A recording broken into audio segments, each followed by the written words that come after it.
astronomer, who had then to make a formal demonstration of his discovery at an international astronomical congress. But no one had believed him on account of the way he dressed. Grown-ups are silly like that. Fortunately for the reputation of asteroid B612, a Turkish dictator ordered his people, on pain of death, to wear European clothes. The astronomer repeated his demonstrations in 1920, wearing a very elegant suit. And this time, everyone believed him. If I've told you these details about asteroid B612, and if I've given you its number, it's on account of the grown-ups. Grown-ups like numbers. When you tell them about a new friend, they never ask questions about what really matters. They never ask, what does his voice sound like? What games does he like best? Does he collect butterflies? Instead, they ask, how old is he? How many brothers does he have? How much does he weigh? How much money does his father make? Only then do they think they know him. If you tell grown-ups, I saw a beautiful red brick house, with geraniums in the windows and doves on the roof, they won't be able to imagine such a house. You have to tell them, I saw a house worth 100,000 francs. And they will exclaim, what a pretty house. So if you tell them, the proof of a little prince's existence is that he was delightful, that he laughed, and that he wanted a sheep. When somebody wants a sheep, that proves that he exists. They shrug their shoulders and treat you like a child. But if you tell them, the planet he came from is asteroid B612, then they'll be convinced, and they won't bother you with their questions. That's the way they are. You must not hold it against them. Children should be very understanding of grown-ups. But, of course, those of us who understand life couldn't care less about numbers. I should have liked to begin the story like a fairy tale. I should have liked to say, once upon a time, there was a little prince who lived on a planet hardly any bigger than he was, and who needed a friend. For those who understand life, that would sound much truer. The fact is, I don't want my book to be taken lightly. Telling these memories is so painful for me. It's already been 6 years since my friend went away, taking his sheep with him. If I try to describe him here, it's so I won't forget him. It's sad to forget a friend. Not everyone has a friend. And I might become like the grown-ups who are no longer interested in anything but numbers. Which is still another reason why I bought a box of paints and some pencils. It's hard to go back to drawing at my age, when you've never made any attempts since the one of the boa from inside, and the one of a boa from outside at the age of 6. I'll certainly try to make my portraits as true to life as possible, but I'm not entirely sure of succeeding. One drawing works, and the next no longer bears any resemblance. And I'm a little off on his height, too. In this one, the prince is too tall, and here he's too short, and I'm uncertain about the color of his suit. So I grope in one direction and another as best I can. In the end, I'm sure to get certain more important details all wrong. But here you'll have to forgive me. My friend never explained anything. Perhaps he thought I was like himself. But I, unfortunately, cannot see a sheep through the sides of a crate. I may be a little like the grown-ups. I must have grown old. Chapter 5. Every day I'd learn something about the little prince's planet, about his departure, about his journey. It would come quite gradually, in the course of his remarks. This is how I learned on the 3rd day about the drama of the baobabs. This time, too, I had the sheep to thank, for suddenly the little prince asked me a question, as if overcome by a grave doubt. Isn't it true that sheep eat bushes? Yes, that's right. Ah, I'm glad. I didn't understand why it was so important that the sheep should eat bushes, but the little prince added, and therefore they eat baobabs too. I pointed out to the little prince that baobabs are not bushes, but trees as tall as churches, and that even if he took a whole herd of elephants back to his planet, that herd couldn't finish off a single baobab. The idea of a herd of elephants made this little prince laugh. We'd have to pile them on top of one another, but he observed perceptively. Before they grow big, baobabs start out by being very small. True enough, but why do you want your sheep to eat little baobabs? He answered. Oh, come on, you know, as if we were talking about something quite obvious. and I was forced to make a great mental effort to understand this problem all by myself. And in fact, on the Little Prince's planet there were, as on all planets, good plants and bad plants. The good plants come from good seeds, and the bad plants from bad seeds. But the seeds are invisible. They sleep in the secrecy of the ground until one of them decides to wake up. Then it stretches and begins to sprout, quite timidly at first, a charming, harmless little twig reaching towards the sun. If it's a radish seed or a rosebush seed, you can let it sprout all it likes. But if it's the seed of a bad plant, you must pull up the plant right away, as soon as you recognize it. As it happens, there were terrible seeds on the Little Prince's planet. Baobab seeds. The planet's soil was infested with them. Now, if you attend to a baobab too late, you can never get rid of it again. It overgrows the whole planet. Its roots pierce right through. And if the planet is too small, and if there are too many baobabs, they'll make it burst into pieces. "It's a question of discipline," the Little Prince told me later on. "When you've finished washing and dressing each morning, you must tend to your planet. You must be sure you pull up the baobabs regularly, as soon as you can tell them apart from the rose bushes, which they closely resemble when they're very young. It's very tedious work, but very easy." And one day he advised me to do my best to make a beautiful drawing, for the edification of the children where I live. "If they travel some day," he told me, "it could be useful to them. Sometimes there's no harm in postponing your work until later, but with baobabs, it's always a catastrophe. I knew one planet that was inhabited by a lazy man. He had neglected 3 bushes. So, following the Little Prince's instructions, I have drawn that planet. I don't much like assuming the tone of a moralist, but the dangers of baobabs is so little recognized, and the risks run by anyone who might get lost on an asteroid are so considerable, that for once I am making an exception to my habitual reserve. I say, children, watch out for baobabs. It's to warn my friends of a danger of which they, like myself, have long been unaware, that I work so hard on this drawing. The lesson I am teaching is worth the trouble. You may be asking, why are there no other drawings in this book as big as the drawing of the baobabs? There's a simple answer. I tried, but I couldn't manage it. When I drew the baobabs, I was inspired by a sense of urgency. Chapter 6. Oh, Little Prince. Gradually, this was how I came to understand your sad little life. For a long time, your only entertainment was the pleasure of sunsets. I learned this new detail on the morning of the 4th day, when you told me, "I really like sunsets. Let's go look at one now." But we have to wait. "What for?" "For the sun to set." At first you seemed quite surprised, and then you laughed at yourself, and you said to me, "I think I'm still at home." Indeed, when it's noon in the United States, the sun, as everyone knows, is setting over France. If you could fly to France in 1 minute, you could watch the sunset. Unfortunately, France is much too far, but on your tiny planet, all you had to do was move your chair a few feet, and you could watch the twilight whenever you wanted to. "One day I saw the sun set 44 times. And a little later you added, "You know, when you're feeling very sad, sunsets are wonderful." On the day of the 44 times, were you feeling very sad? But the Little Prince didn't answer. Chapter 7.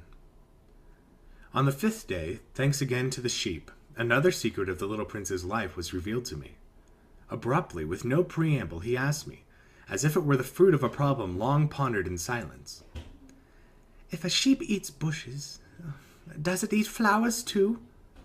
"A sheep eats whatever it can find." Even flowers that have thorns?" "Yes, even flowers that have thorns." "Then what good are the thorns?" I didn't know. At that moment I was very busy trying to unscrew a bolt that was jammed in my engine. I was quite worried, for my plane crash was beginning to seem extremely serious, and the lack of drinking water made me fear for the worst. "What good are thorns?" The Little Prince never let go of a question once he had asked it. I was annoyed by my jammed bolt. And I answered without thinking. Thorns are no good for anything. They're just a flower's way of being mean. Oh. But after a silence, he lashed out at me with a sort of bitterness. I don't believe you. Flowers are weak. They're naive. They reassure themselves whatever way they can. They believe their thorns make them frightening. I made no answer. At that moment I was thinking, if this bolt stays jammed, I'll knock it off with the hammer. Again the little prince disturbed my reflections. Then you think flowers... No, not at all. I don't think anything. I just said whatever came into my head. I'm busy here with something serious. He stared at me, astounded. Something serious? He saw me holding my hammer, my fingers black with grease, bending over an object he regarded as very ugly. You talk... Little prince, having walked a long time through sand and rocks and snow, finally discovered a road. And all roads go to where there are people. Good morning, he said. It was a blossoming rose garden. Good morning, said the roses. The little prince gazed at them. All of them looked like his flower. Who are you? He asked, astounded. We're roses, the roses said. Oh, said the little prince, and he felt very unhappy. His flower had told him she was the only one of her kind in the whole universe. And here there were 5,000 of them, all just alike, in just one garden. She would be very annoyed, he said to himself, if she saw this. She would certainly cough terribly and pretend to be dying to avoid being laughed at. And I'd have to pretend to be nursing her. Otherwise she'd really let herself die in order to humiliate me. And then he said to himself, I thought I was rich because I had just one flower, and all I own is an ordinary rose. That and my 3 volcanoes, which come up to my knee, one of which may be permanently extinct. It doesn't make me much of a prince. And he lay down in the grass and wept. Chapter 21. It was then that the fox appeared. Good morning, said the fox. Good morning, the little prince answered politely, though when he turned around he saw nothing. I'm here, the voice said, under the apple tree. Who are you? The little prince asked. You're very pretty. I'm a fox, the fox said. Come and play with me, the little prince proposed. I'm feeling so sad. I can't play with you, the fox said. I'm not tamed. Excuse me, said the little prince. But upon reflection he added, What does tamed mean? You're not from around here, the fox said. What are you looking for? I'm looking for people, said the little prince. What does tamed mean? People, said the fox, have guns and they hunt. It's quite troublesome. And they also raise chickens. That's the only interesting thing about them. Are you looking for chickens? No, said the little prince. I'm looking for friends. What does tamed mean? It's something that's been too often neglected. It means to create ties. To create ties? That's right, the fox said. For me, you're only a little boy, just like 100,000 other little boys, and I have no need of you. And you have no need of me either. For you, I'm only a fox like 100,000 other foxes. But if you tame me, we'll need each other. You'll be the only boy in the world for me. I'll be the only fox in the world for you. I'm beginning to understand, the little prince said. There's a flower. I think she's tamed me. Possibly, the fox said. On Earth one sees all kinds of things. Oh, this isn't on Earth, the little prince said. The fox seemed quite intrigued. On another planet? Yes, Are there hunters on that planet? No. Now that's interesting. And chickens? No. Nothing's perfect, sighed the fox. But he returned to his idea. My life is monotonous. I hunt chickens. People hunt me. All chickens are just alike, and all men are just alike. So I'm rather bored. But if you tame me, my life will be filled with sunshine. I'll know the sound of footsteps that'll be different from all the rest. Other footsteps send me back underground. Yours will call me out of my burrow like music. And then look. You see the wheat fields over there? I don't eat bread. For me, wheat is of no use whatsoever. Wheat fields say nothing to me, which is sad. But you have hair the color of gold. So it'll be wonderful once you tame me. The wheat, which is golden, will remind me of you. And I'll love the sound of the wind in the wheat. The fox fell silent and stared at the little prince for a long while. Please, tame me, he said. I'd like to, the little prince replied, but I haven't much time. I have friends to find and so many things to learn. The only things you learn are the things you tame, said the fox. People haven't time to learn anything. They buy things ready-made in stores. But since there are no stores where you can buy friends, people no longer have friends. If you want a friend, tame me. What do I have to do? Asked the little prince. You have to be very patient, the fox answered. First, you'll sit down a little way. Chapter 1. Once when I was 6, I saw a magnificent picture in a book about the jungle called True Stories. It showed a boa constrictor swallowing a wild beast. Here is a copy of the picture. In the book it said, boa constrictors swallow their prey whole, without chewing. Afterwards, they are no longer able to move, and they sleep during the 6 months of their digestion. In those days, I thought a lot about jungle adventures, and eventually managed to make my first drawing, using a colored pencil. My drawing number 1 looked like this. I showed the grown-ups my masterpiece, and I asked them if my drawing scared them.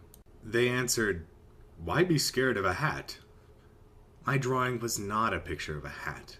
It was a picture of a boa constrictor digesting an elephant. Then I drew the inside of the boa constrictor, so the grown-ups could understand. They always need explanations. My drawing number 2 looked like this. The grown-ups advised me to put away my drawings of boa constrictors outside or inside, and apply myself instead to geography, history, arithmetic, and grammar. That is why I abandoned, at the age of 6, a magnificent career as an artist. I had been discouraged by the failure of my drawing number 1 and of my drawing number 2. Grown-ups never understand anything by themselves, and it is exhausting for children to have to provide explanations over and over again. So then I had to choose another career, and I learned to pilot airplanes. I've flown almost everywhere in the world, and, as a matter of fact, geography has been a big help to me.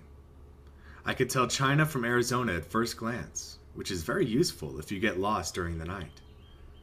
So I have had, in the course of my life, lots of encounters with lots of serious people. I have spent lots of time with grown-ups. I've seen them at close range, which hasn't much improved my opinion of them.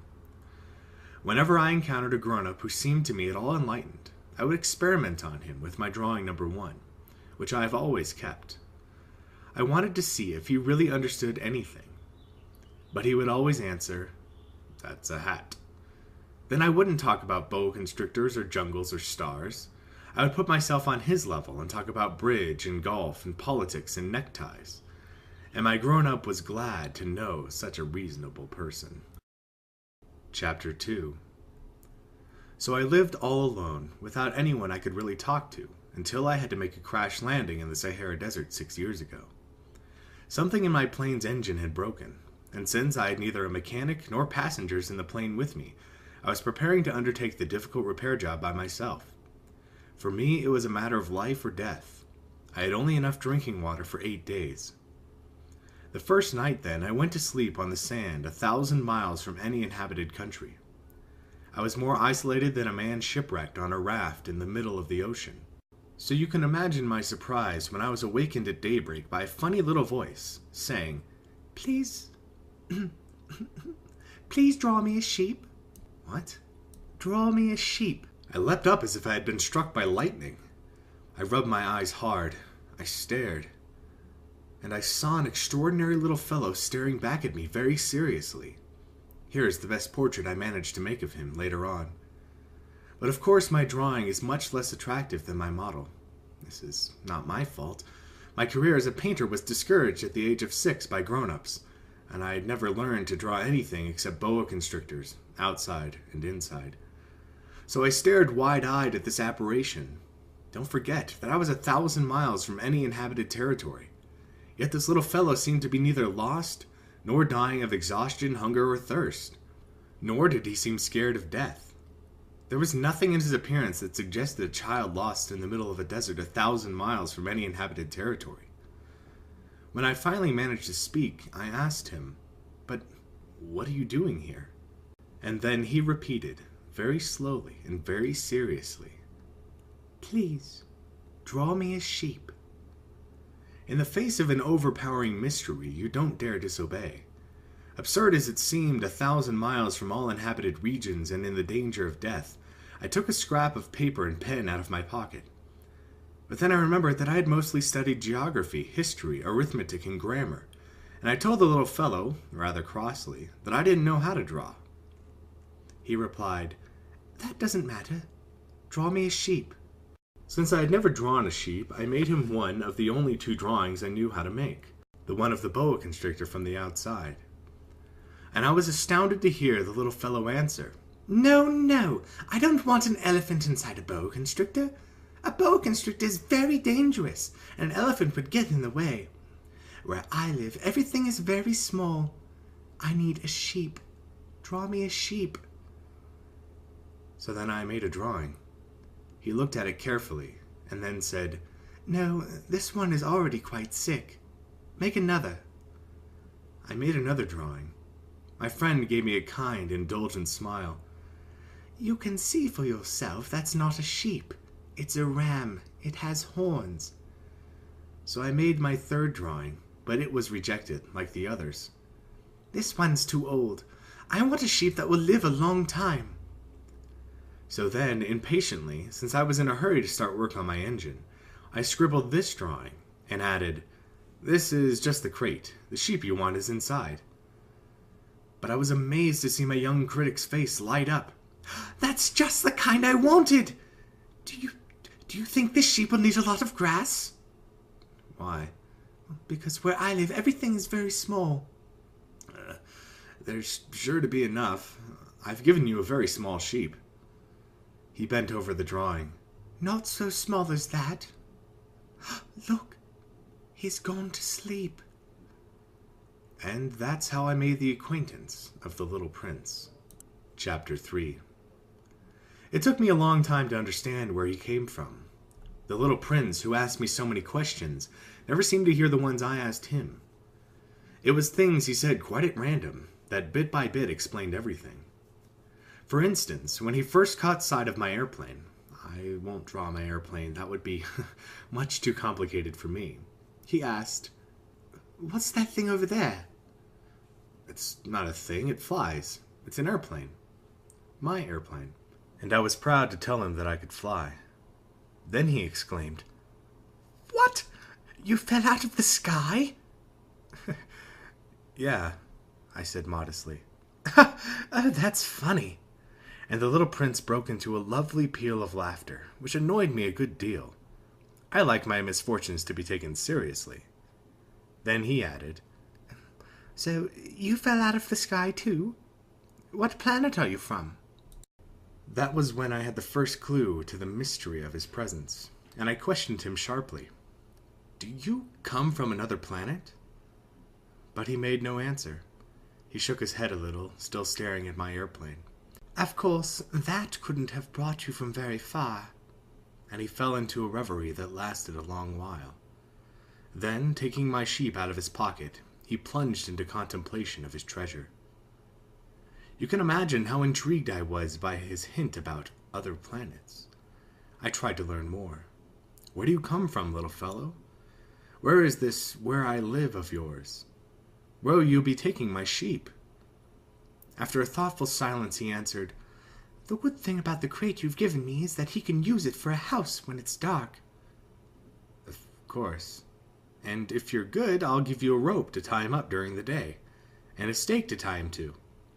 This proposition seemed to shock the little prince. "Tie him up? What a funny idea!" "But if you don't tie him up, he'll wander off somewhere and get lost." My friend burst out laughing again. "Where could he go?" "Anywhere. Straight ahead." Then the little prince remarked quite seriously, "Even if he did, everything's so small where I live." And he added, perhaps a little sadly, "Straight ahead, you can't go very far." Chapter 4. That was how I learned the second most important thing, which was that the planet he came from was hardly bigger than a house. That couldn't surprise me much. I knew very well that except for the huge planets like Earth, Jupiter, Mars, and Venus, which have been given names, there are hundreds of others that are sometimes so small that it's very difficult to see them through a telescope. When an astronomer discovers one of them, he gives it a number instead of a name. For instance, he would call it Asteroid 325.